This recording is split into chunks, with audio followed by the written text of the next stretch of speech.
Mehdi Nemmouche est resté impassible à l'énoncé du verdict de culpabilité, avec le prononcé de sa peine, la perpétuité. Si Mehdi Nemmouche est impassible, sa défense ne peut que l'être. D'ailleurs, y avait-il un vrai suspense? En réalité, le vrai suspense maintenant, c'est va-t-on faire appel? Mehdi Nemmouche va-t-il faire appel de cette condamnation à perpétuité? Normalement, en toute logique, il le devrait, puisqu'il a clamé son innocence quant à la séquestration des otages. Mais un appel serait tout théorique, puisqu'il est déjà de toute façon condamné à la perpétuité pour le quadruple assassinat du musée juif de Bruxelles. Et il sait que jamais il ne sera libéré. Il sait qu'il mourra en prison. Il est le prisonnier au long cours, à vie, que j'ai décrit à la fin de ma plaidoirie. Alors il y a un vrai suspense, peu d'intérêt pratique en réalité quant aux conséquences judiciaires d'un nouvel appel, et puis une réflexion qui est la sienne, et moi je ne peux qu'épouser sa réflexion, c'est lui qui décide. Il trouve, je parle de Mehdi Nemmouche, que ce procès a été magnifique, ce sont ses propres termes. En cela, il fait référence à l'action de son avocat, pardon, il parle de moi-même. Mais il fait aussi référence à sa propre tenue. Il trouve que son avocat et l'accusé ont tenu leur rang. Je crois que le procès a satisfait aussi d'une certaine façon les parties civiles.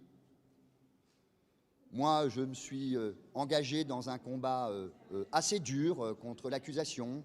J'ai été parfois probablement un peu trop agressif avec les parties civiles qui accusaient, mais tout ça, je l'ai expliqué au nom de l'architecture du procès.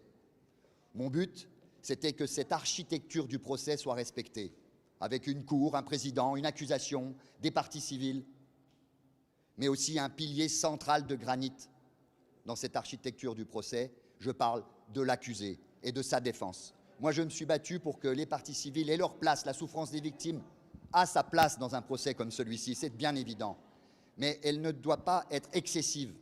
Et tout mon but est essayer de la délimiter pour que l'oxygène de la défense existe, que la défense existe.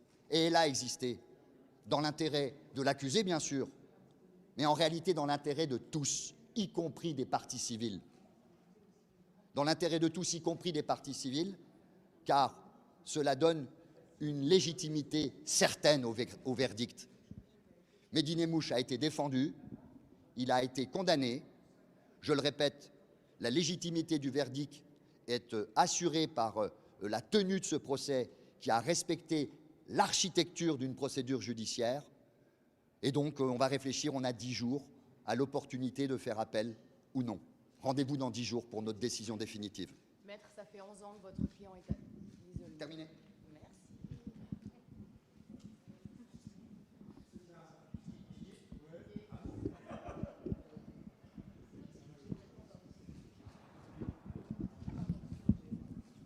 Je ne suis pas un spécialiste, à la différence de vous, des prétoires et des procédures judiciaires. Je trouve que c'était un procès exceptionnel à tous les niveaux. Enfin, en tout cas, c'est comme ça que moi je l'ai vécu. Il a été très bien mené par un président qui a largement donné la parole et aux parties civiles pour expliquer ce qu'ils avaient vécu et ce qu'ils croyaient être leurs droits. Il a donné aussi très largement la parole à la défense et la défense a été respectée. Je trouve que c'était... on a eu aussi enfin, c'est comme ça que je l'ai vu, un avocat général et un parquet qui connaissaient très bien son dossier. Donc on a eu des vrais débats de fond. On a bien posé l'enjeu de ce procès qui était aussi la sécurité des Français face à la menace terroriste islamiste. Et voilà, donc la conclusion logique des juges et de la Cour est la leur. Je pense qu'elle correspond parfaitement au débat que nous avons eu. Et je trouve que ça, c'est vraiment... Enfin, c'est intéressant parce qu'on a fait la démonstration qu'en fait, on avait un système judiciaire qui tenait la mer, qui était capable de à la fois faire la part aux victimes en donnant tous les droits à la défense et en protégeant la société. Ça, c'est l'essentiel. Il fera peut-être appel. Il a le droit. C'est la force de notre système. La justice française lui donne le droit de faire appel, ce qui n'était pas le cas du système carcéral et répressif de l'État islamique. C'est notre force, c'est notre honneur que d'être capable, y compris face au pire des bourreaux, de leur donner le droit de se défendre. Les médias se sont beaucoup axés, c'est normal, sur vous, sur les 4 journalistes français, et pourtant la force de ce procès, ça a été aussi de montrer qu'il y avait eu plein d'autres otages européens qui ont eu la parole. Il y a ceux qui sont parvenus et puis il y a ceux qui ont pu témoigner. Non, mais c'est pour ça que je trouve que honnêtement ce procès il a été exceptionnel. Il a donné la parole, il nous a donné la parole, mais il a donné la parole à tous nos camarades qui ne sont pas revenus. Rappelez-vous cette lettre extraordinaire, le testament en fait, de John Cantlie qui a été lu à la barre. Tous nos camarades européens, américains, britanniques qui ne sont pas revenus ont pu s'exprimer. Les Syriens ont pu être entendus.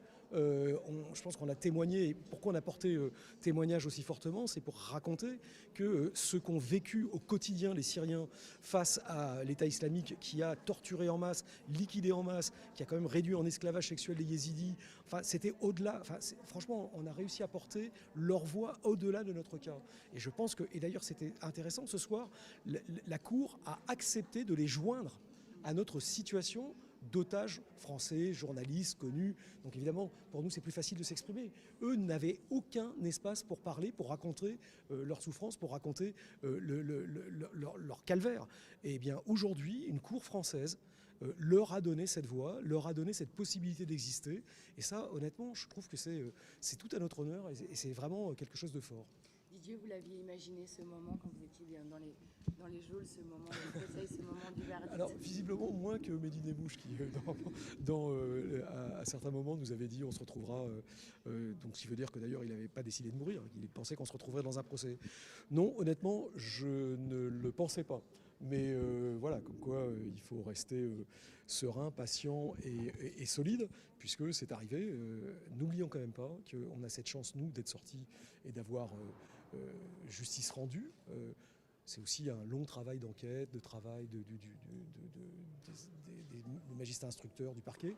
Mais il y en a quand même plus de la moitié d'entre nous qui se sont fait égorger, qui ne sont jamais sortis. Puis encore une fois, ce qu'on disait sur les Syriens, qui eux ont vécu quand même un calvaire sur plusieurs années, et de la part du régime de Bachar al-Assad, et de la part de Daesh, qui de ce point de vue-là, se sont quand même sérieusement fait la courte échelle. Il n'y a eu aucune réaction, Mehdi Nemmouche, à l'annonce du verdict. Ça vous étonne? Non, ça ne m'étonne pas. Enfin, c'est très cohérent avec la façon dont il mène sa défense depuis le départ, dont on l'a entendu d'ailleurs sur ses déclarations. Je ne vais pas me faire l'exégète de Mehdi Nemmouche. Mais non, je n'ai aucune surprise. Et puis c'est son choix. En fait, il a le droit de s'exprimer. C'est encore une fois un droit de la défense. Il a le droit de se taire, ce qu'il a fait pendant 11 ans. Donc non, je pense que son avocat a effectivement dans sa plaidoirie l'a assez bien cerné. Quand il avait, je vais reprendre un mot de la défense, en expliquant qu'il avait une certaine... D'abord, le carcéral était son milieu et qu'il avait une esthétique du carcéral. C'est ce qu'on avait constaté lorsque nous étions sous sa botte, lorsqu'il était notre geôlier. Et c'est évidemment ce qu'on a constaté à Bruxelles lors du procès pour l'assassinat antisémite du musée juif. Et puis c'est ce qu'on a constaté ici. En fait, c'est assez cohérent avec ce qu'il est. Merci beaucoup. Merci. Bien sûr. Dites-moi. Nicolas, c'est un moment que vous aviez imaginé, ce moment du procès, ce moment du verdict quand vous étiez dans les geôles syriennes? Oui, c'est la conclusion d'une page qui s'est ouverte il y a une douzaine d'années quand j'étais détenu, quand j'avais commencé à imaginer ce procès. Ce procès qui se termine ce soir, mais pour moi c'est un combat qui commence. C'est la bataille qui commence parce que des propos extrêmement toxiques ont été tenus à la barre. Et tout l'engagement que j'ai eu ces dernières années pour la prévention de la radicalisation, la prévention du terrorisme et des discours de haine prend son sens aujourd'hui. Et je quitte cette salle d'audience plus convaincu que jamais de la nécessité de cet engagement et de ma détermination à continuer de lutter contre ces discours. Vous disiez que vous ne vouliez pas vous focaliser sur Mehdi Nemmouche et que vous aviez un grand intérêt pour la peine qui serait éventuellement infligée à Kaïssa Abdallah. Pourquoi c'était important aussi de mettre l'accent sur ce personnage-là? Kaysal Abdallah a été moins couvert, a reçu moins d'intérêt de la part des médias parce qu'il ne concerne que 2 des otages, Pierre Torres et moi-même, parce que c'est un Syrien, parce que son cas est un petit peu plus complexe. Son histoire néanmoins mérite d'être rapportée, mérite tellement d'ailleurs d'être rapportée qu'elle a donné lieu à un film de fiction. C'est pas courant qu'un film de fiction soit créé pendant une instruction judiciaire et sorte quelques mois avant la tenue d'une audience d'assises. Nous avions, Pierre Torres et moi-même, identifié Kaysal Abdallah non seulement comme l'un des hauts responsables de l'État islamique à Raqqa, un co-responsable de notre enlèvement, mais aussi comme la base d'une potentielle cellule dormante en Europe, en l'occurrence en Allemagne où il a été arrêté.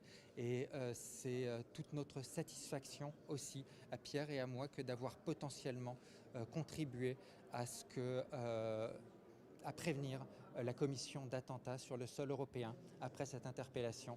Et nous sommes très satisfaits que Kaysal Abdallah soit désormais neutralisé judiciairement. Nicolas, je reviens un peu en arrière sur les propos toxiques. Vous évoquiez les propos tenus par Medine Mouche dans le box.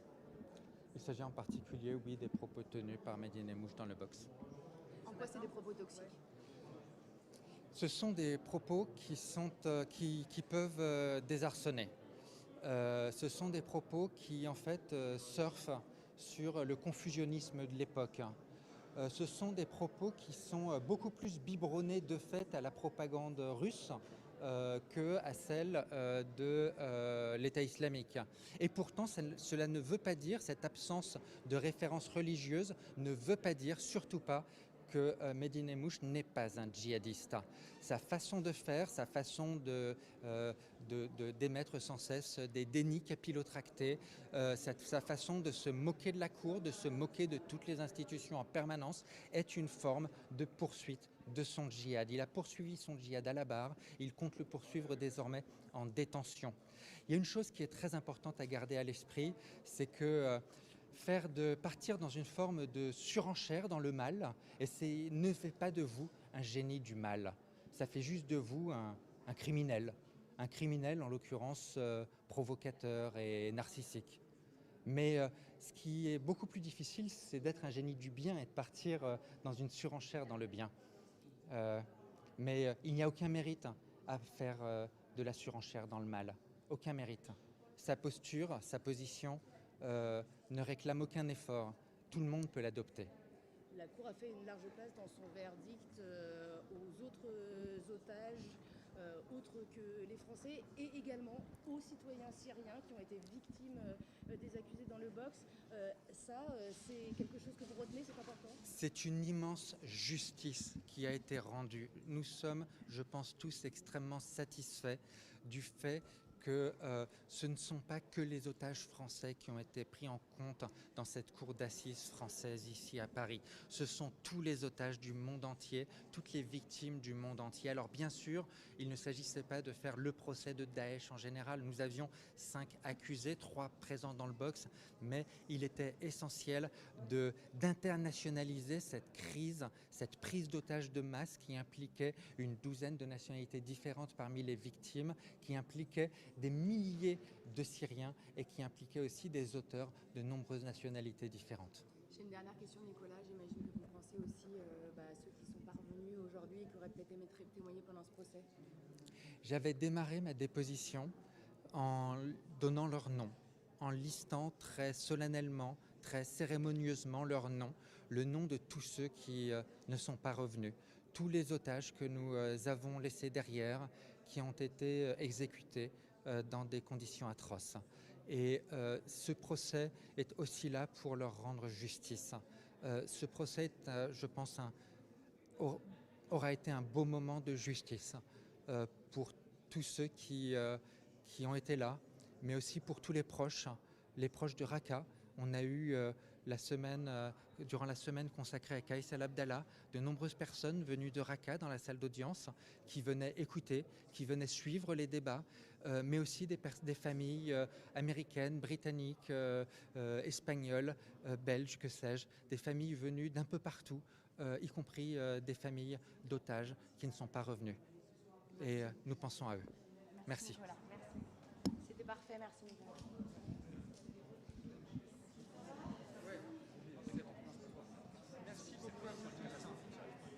Bonsoir.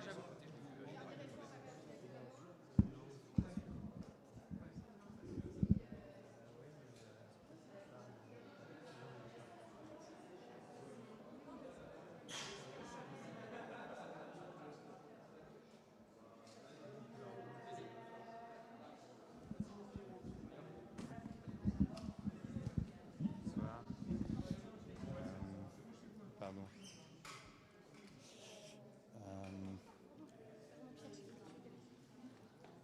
Ok. Pardon, je suis en train toujours de. Je n'avais pas préparé.